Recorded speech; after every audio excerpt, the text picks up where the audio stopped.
విశాఖలో మంత్రి నారాయణ పర్యటించారు. కేంద్ర పట్టణాభివృద్ధి శాఖ కార్యదర్శి శ్రీనివాస్, మున్సిపల్, మెట్రో అధికారులతో కలిసి మెట్రో రైల్ కారిడార్లను మంత్రి పరిశీలించారు. కొమ్మది జంక్షన్, తాటిచెట్లపాలెం, ఎన్ఏడి జంక్షన్ ప్రాంతాలను సందర్శించారు.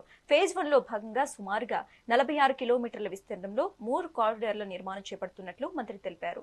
వీలైనంత త్వరగా ప్రాజెక్టును పూర్తి చేసేందుకు చర్యలు చేపడతామన్నారు.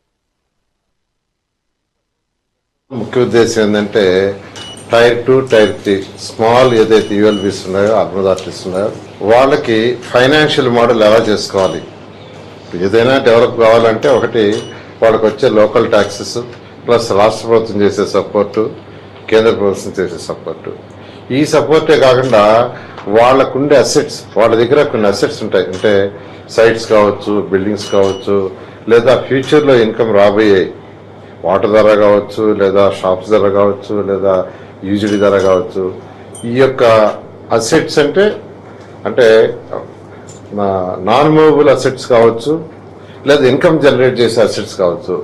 ఈ రెండింటి ద్వారా ఫ్యూచర్లో రాబోయే వాటిని దృష్టిలో పెట్టుకొని వాటికి మోడల్ చేసి ఫైనాన్షియల్ ఇన్స్టిట్యూట్స్ ద్వారా అడ్కో కావచ్చు, లేదా బ్యాంక్స్ కావచ్చు, లేదా ఎనీ ఇన్స్టిట్యూషన్స్ నుంచి ఫండ్స్ ఏ విధంగా తీసుకోవాలి, ఏ విధంగా ఇన్ఫ్రాస్ట్రక్చర్ డెవలప్ చేయాలనేది ఒక వర్క్షాప్, రీజనల్ వర్క్షాప్ యాక్చువల్గా అడ్కో ప్లాన్ చేశారు. అడ్కోకి నేను నిజంగా వాడిని అభినందిస్తాను.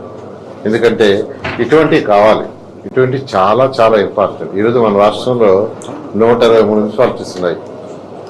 ఇందులో నగర పంచాయతీలు ఉన్నాయి, మున్సిపాలిటీస్ ఉన్నాయి, కార్పొరేషన్ ఉన్నాయి.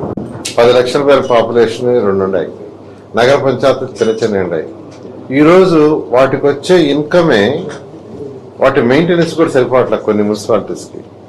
కానీ వాళ్ళ దగ్గర కొన్ని అసెట్స్ ఉన్నాయి. ఆ అసెట్స్ని ఏ విధంగా మానిటైజ్ చేయాలనే దాంతో యాక్చువల్గా ఈ వర్క్షాప్ పెట్టారు. ఇప్పుడు ఆంధ్రప్రదేశ్లో అర్బన్ అథారిటీస్ ఉన్నాయి. ప్రతి జిల్లాకి ఒక అర్బన్ అథారిటీ పెట్టాము. ఈ మధ్య అర్బన్ అథారిటీస్ని అటు రాష్ట్ర ప్రభుత్వంలో ఉన్న జాయింట్ కలెక్టర్స్ని వీసీలుగా పెట్టాం. ఆల్ అర్బన్ అథారిటీస్కి వీసీలు జాయింట్ కలెక్టర్స్. ఎందుకంటే ల్యాండ్స్ అంతా రెగ్యులర్గా పరిశీలి చేసే జాయింట్ కలెక్టర్స్.